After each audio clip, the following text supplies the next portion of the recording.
زمانہ مجھے راستہ دے دے،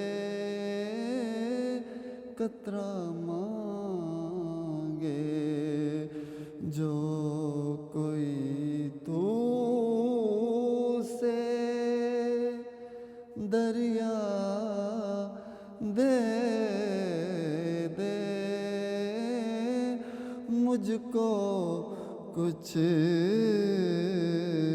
اور نہ دے، اپنی تمنا دے دے، قطرہ مانگے قطرہ مانگے۔ سورہ یوسف قرآن مجید کی وہ بابرکت سورہ ہے جو مکہ مکرمہ میں نازل ہوئی۔ اس میں 12 رکوع اور 111 آیات ہیں۔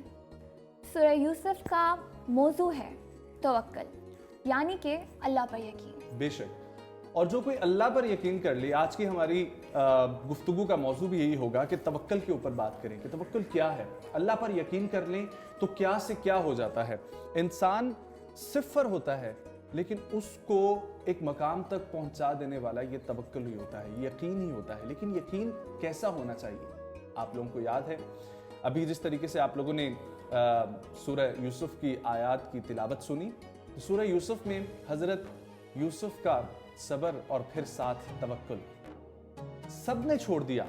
گویا یہ معلوم ہوا کہ اگر آپ کو آپ کے اپنے خاندان والے، گھر والے، دوست احباب سب چھوڑ دیں، لیکن پھر بھی جب آپ کا اللہ پر بھروسہ ہوگا، اللہ پر یقین ہوگا، آپ توکل اللہ رکھتے ہیں تو کوئی بھی منزل آپ کے لیے طے کرنا مشکل نہیں ہے۔ کہاں کنویں میں پھینک دیا گیا، پھر کیسے قافلہ گزرا، اور پھر مصر کے بادشاہ تک کا سفر، کتنی مشکلات جھیلیں لیکن توکل نہ ڈگمگایا۔ بالکل اسی کے اوپر ہم لوگ بات کریں گے۔ ہمارا خوبصورت پینل جو ہمارے ساتھ کل بھی موجود تھا اور پورے رمضان میں موجود ہوگا، ہمارے ساتھ اس وقت تشریف فرما ہے جناب مفتی احسان الحق ہزاروی صاحب۔ السلام علیکم حضرت۔ وعلیکم السلام۔ بہت شکریہ۔ اور ان کے ساتھ تشریف فرمائے ہمارے بہت ہی پیارے بھائی، آپ لوگ نے کل بھی آج بھی ان سے درخواست کریں گے کلام کی، جناب متی چودھری صاحب۔ السلام علیکم۔ وعلیکم السلام۔ کیسے ہیں آپ لوگ؟ بہت مبارک ہو۔ کیسا گزر رہا ہے روزہ؟ الحمداللہ بہت مبارک ہو آپ کو بھی علیج، خیر مبارک۔ جی میرا آپ سے سوال ہے مفتی صاحب کہ اللہ پر توکل کیا ہے، اس کے معنی اور مفہوم قرآن و حدیث کی روشنی میں بیان کریں پلیز۔ بسم اللہ الرحمن الرحیم، نحمدہ ونصلی علی رسولہ الکریم۔ قرآن مجید اور احادیث مبارکہ کے اندر توکل کے بارے میں بہت کچھ ہمیں ملتا ہے۔ قرآن کریم میں اللہ تعالیٰ کا ارشاد ہے وَمَن يَتَوَكَّلْ عَلَى اللَّهِ فَهُوَ حَسْبُهُ، جو اللہ پر بھروسہ کرتا ہے اللہ اس کے لیے کافی ہو جاتا ہے۔ اسی طریقے سے احادیث مبارکہ کے اندر بھی رسول اللہ صلی اللہ علیہ وسلم نے توکل کے بارے میں بہت سے ارشادات جو ہے وہ امت کے سامنے رکھے ہیں۔ چنانچہ ایک حدیث میں اللہ کے نبی صلی اللہ علیہ وسلم فرماتے ہیں کہ اگر تم صبر کرو اور اللہ سے ثواب کی امید کرو، بلکہ یہ حدیث قدسی ہے، الفاظ رسول اللہ صلی اللہ علیہ وسلم نے یوں نقل فرمائے ہیں یا ابن آدم ان صبرت واحتسبت، اگر تم صبر کرو اور ثواب کی امید رکھو تو اللہ تبارک و تعالی تمہارے لیے جنت سے کم پر راضی نہیں ہوں گے۔ توکل اتنا بڑا عمل ہے، اتنا عظیم عمل ہے۔ توکل کا معنی ہوتا ہے بھروسہ کرنا، اعتماد رکھنا، یعنی ایک مسلمان کو اپنے تمام معاملات میں اپنے رب کے اوپر بھروسہ کرنا چاہیے۔ لیکن یہاں ایک بات یہ سمجھنا ضروری ہے کہ توکل ترک اسباب کا نام نہیں ہے۔ بعض لوگ توکل کا غلط معنی اور مفہوم مراد لیتے ہیں بالکل کہ وہ اسباب کو بالکل چھوڑ کر وہ سمجھتے ہیں کہ بس سب کچھ اللہ ہی نہیں کرنا ہے۔ سب سے بڑی معذرت آپ کے قطع کلامی کے لیے، لیکن یہی سب سے بڑا سوال پیدا ہوتا ہے کہ توکل کا اصل جو معنی ہے کیا وہ ہم سمجھتے ہیں؟ کیونکہ جس طریقے سے آپ نے اسباب کی بات کی تو ہم لوگ ان کو تو ترک کر دیتے ہیں اور ہم لوگ بس یقین رکھتے ہیں کہ خدا کرے گا، چاہے ہم ہاتھ پہ ہاتھ رکھ کے بیٹھ جائیں۔ اللہ تبارک و تعالیٰ نے دنیا کا دارالاسباب بنایا ہے۔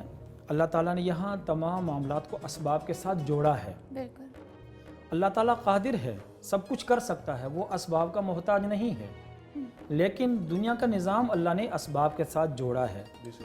توکل کا صحیح معنی مفہوم یہ ہے کہ انسان ان اسباب کو اختیار کرے لیکن نظر اسباب پر نہ کرے، نظر وہ رب الاسباب پر کرے، نظر وہ اللہ تبارک و تعالیٰ پر کرے، اور اس کا اعتماد اور یقین یہ ہونا چاہیے کہ یہ سبب میرا کام نہیں بنائے گا، کام میرا اللہ بنائے گا، لیکن میرا رب کا حکم یہ ہے کہ میں سبب اختیار کروں، کوشش کروں، جی کوشش کروں، اپنی طرف سے جو مجھ سے ہو سکتا ہے میں وہ کروں، باقی میں اس پہ نظر نہ کروں۔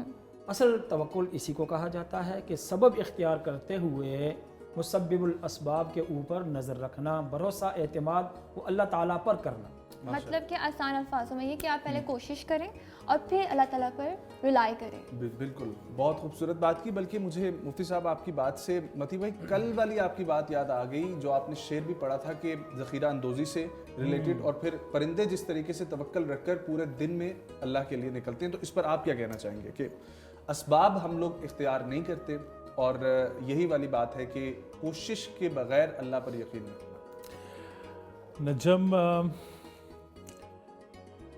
گھروں میں بیٹھے ہوئے کامیابی چاہتے ہیں،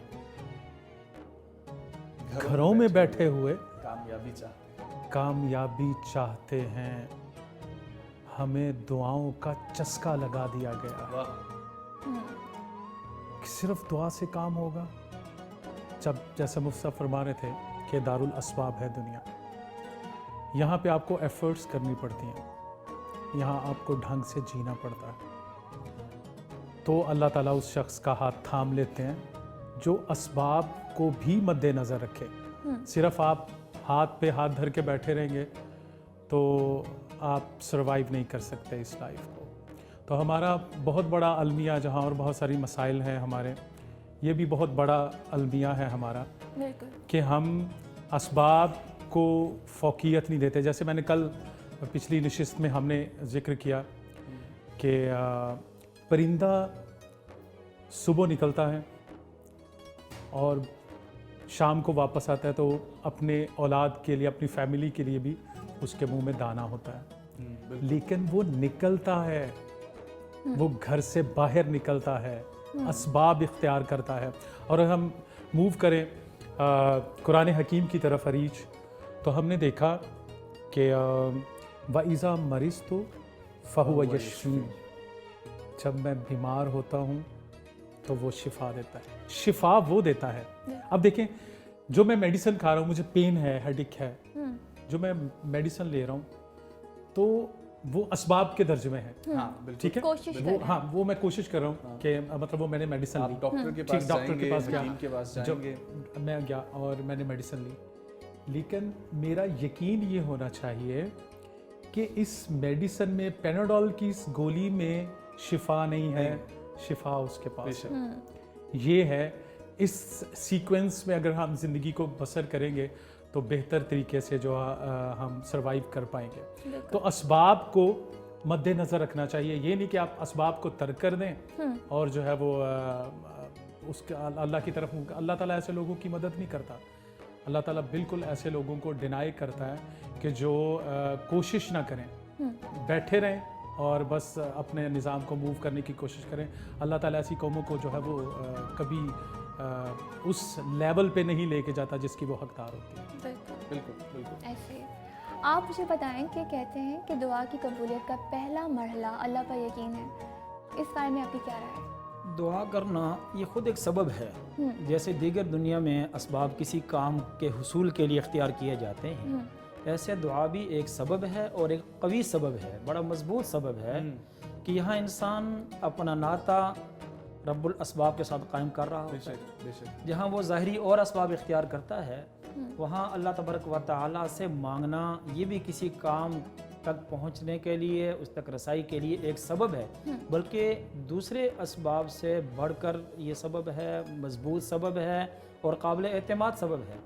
اللہ تعالیٰ کا ارشاد ہے، وَقَالَ رَبُّكُمُ ادْعُونِي أَسْتَجِبْ لَكُمْ، تمہارا رب کہتا ہے کہ تم مجھ سے دعا کرو، میں تمہاری دعا سنوں گا، تمہاری دعا قبول کروں گا۔ تو دعا کرنا یہ بھی سبب، اور اس دعا کے اندر توکل کا معنی بھی پایا جاتا ہے کہ اس کی نظر اپنے رب پر ہے, وہ یہ سمجھتا ہے کہ کام میرے رب نے کرنا ہے. بے شک بے شک. تو دعا یہ خود دعا ایک ضروری ہے, سبب ہے. بلکہ وہ کہا جاتا ہے کہ میں نے سنا کہ ہم لوگ کہتے ہیں کہ ہماری تقدیر میں جو لکھ دیا گیا وہ تو ہمیں مل کے رہنا ہے. تو کہتے ہیں کہ اگر تمہاری تقدیر میں یہ لکھا ہوا ہے کہ تم دعا کرو گے تب تمہیں چیز یہ حاصل ہوگی, تو ہم تو دعا کی طرف جا ہی نہیں رہے. صحیح. ٹھیک. اور دعا تو تقدیریں بدل دیتی ہے. بے شک بے اور شک. مولا علی نے فرمایا, کسی نے پوچھا مولا سے, مولا تقدیر کیا ہے؟ آپ نے فرمایا کہ انسان کو آدھا اختیار دیا گیا اپنے اوپر, آدھا اس کے پاس ہے. اس کو ایک مثال سے آپ نے واضح کیا. ہاں کہ آپ نے کہا کہ مولا اس کی کوئی مثال دے. آپ نے فرمایا ایک ٹانگ پہ کھڑے ہو جاؤ. اس نے ٹانگ موو کی, کھڑا ہو گیا. آپ نے فرمایا آپ دوسری ٹانگ پہ ذرا کھڑے ہو کے بتاؤ. کہتا ہے مولا میں تو نہیں کر سکتا, میں یہی ہے, اختیار میرا اتنا ہی. جی مفتی صاحب آپ کیا فرما رہے تھے؟ جی یہی بات میں عرض کرنا چاہ رہا تھا کہ جو تقدیر کا مسئلہ ہے وہ بھی اسی طرح ہے کہ ہوتا تو وہی کچھ ہے جو اللہ تبارک و تعالیٰ نے لکھ دیا ہے, لیکن اس کا یہ مطلب نہیں ہے کہ انسان بالکل جو ہے ہاتھ پہ ہاتھ دھرے بیٹھا رہے اور وہ کہ اللہ نے جو کچھ لکھ دیا. حرکت میں برکت. ہاں جی. اور نجم ہمارے لیے تو مفتی صاحب قبلہ اس بات کی تائید فرمائیں گے کہ ہمارے لیے سب سے بڑی مثال یوم بدر کی ہے. بدر میں 1000 کا لشکر ہے ایک طرف, ایک طرف 313 لوگ ہیں, اور اسباب جو بظاہر تھے, مطلب چند جو ہے وہ اونٹ گھوڑے اور چند تلواریں اسباب تھے, اور پھر وہاں پہ رحمت عالم صلی اللہ علیہ وسلم نے پھر دعا فرمائی. کوشش تو تھی نا, کوشش کی, سچے دل دعا سے فرمائی لگن تو تھی کہ اگر یہ آج مٹ گئے یہ 313, پھر تیرے دین کا نام لینے والا کوئی نہیں ہوگا. تو یہ ہے کہ دعا کی اپنی ایک سسٹم ہے, لیکن آپ نے پھر اس کے چیف آف آرمی سٹاف جو تھے اس جنگ کے, جو ہمارے اسلام کی پہلی جنگ ہے, سیدنا حمزہ, ان کو وہ صفِ ترتیب, مطلب وہ ایک پراپر ایک وے سے اس کو سیٹنگ کر رہے تھے کہ جنگ جس طرح لڑی جاتی ہے. تو یعنی اسباب کو آپ مد نظر رکھتے ہوئے کامیابی آپ حاصل کر سکتے ہیں. اسباب کیونکہ دنیا کا نظام ہے پس جی بالکل دنیا کا نظام ہے. اسباب کو پس پشت کہا جائے جی کہ اسباب کو اختیار کرتے ہوئے مد نظر رکھنے کے بجائے اگر ہم یوں کہیں اسباب کو اختیار کریں, نظر اللہ پہ رکھیں, ہاں. اور یہ شریعت کا حکم ہے. خاص کر جنگوں کے حوالے سے اللہ تبارک و تعالیٰ نے قرآن کریم میں ارشاد فرمایا وَأَعِدُّوا لَهُم مَّا اسْتَطَعْتُم مِّن قُوَّةٍ, کہ دشمن کے خلاف اپنی پوری قوت کو مجتمع کرو, اپنی قوت تیار کرو. لیکن جیسے مفتی رحمان صاحب فرما رہے ہیں کہ جنگ بدر کا معاملہ اور تمام جنگوں کا معاملہ یہ ہے کہ ظاہری اسباب میں مسلمان دشمنوں سے, کافروں سے ہر اعتبار سے کم تھے, تعداد میں کم تھے, ساز و سامان میں, اسلحہ میں کم تھے, اسباب میں کم تھے, لیکن اللہ تبارک و تعالیٰ نے توکل اللہ ہے نا, توکل کی وجہ سے. جنگ تبوک کا بھی تو ذکر ہے, گھر سے سارا سامان لے آئے, ٹھیک ہے, وہ بھی تو ایک توکل تھا, ایک یقین تھا. اللہ ہم سب کی دعا ہے کہ وہ والا توکل اور وہ یقین ہمیں بھی کرنے کی توفیق عطا فرمائے. خوبصورت ڈیفینیشن جو تھوڑی سی مختلف تھی, وہ میں نے جو پڑھی وہ یہ تھی کہ توکل اللہ پہ وہ بھروسہ ہے جو کبھی شرمندہ نہیں ہوتا. کیا بات ہے, کتنی خوبصورت اس کو مطلب اس کو ڈیفائن کیا. اور آج کل کے جو ہمارے ماڈرن زمانے کے مسئلے ہیں, جو انگزائٹی ہے, ڈپریشن ہے, وہ کیوں ہے؟ اس کی وجہ بھی تو یہی ہے کہ ہمارا اللہ تعالیٰ سے تعلق کم ہو گیا. اچھا یہ بھی عریج ایک بہت بڑا, میں آپ کو بتاؤں, میں اب سوچا تھا کہ لوگ زیادہ ڈپریشن میں کیوں چلے جاتے ہیں, اور اب تو تقریباً ہماری 60-70% آبادی. ہم لوگ یہیں سے کنٹینیو کریں, کیونکہ ڈپریشن سے بھی میرا سوال اور مفتی صاحب سے بھی میرا واپس آ کے یہ سوال ہوگا, بریک کی طرف ہمیں بڑھنا ہے. سوال میرا یہ ہے کہ مشکل وقت میں جب ہم ہوتے ہیں اسی وقت سب سے زیادہ ہمارے اوپر وہ ایک پریشر ہوتا ہے کہ ہم لوگ نا امیدی شروع کر دیتے ہیں, اور نا امیدی کفر ہے جس طریقے سے کہا گیا. تو کوئی دعا بھی بتائیں, کوئی وظیفہ, کہ اس وقت کیا پڑھنا چاہیے, کس طریقے سے اپنے آپ کو اس فیز سے باہر نکالنا چاہیے. تو ایک چھوٹا سا وقفہ ہم لوگ لیتے ہیں, کہیں مت جائیے گا, افطار کا وقت قریب ہے, ہمارے ساتھ رہیں. السلام علیکم.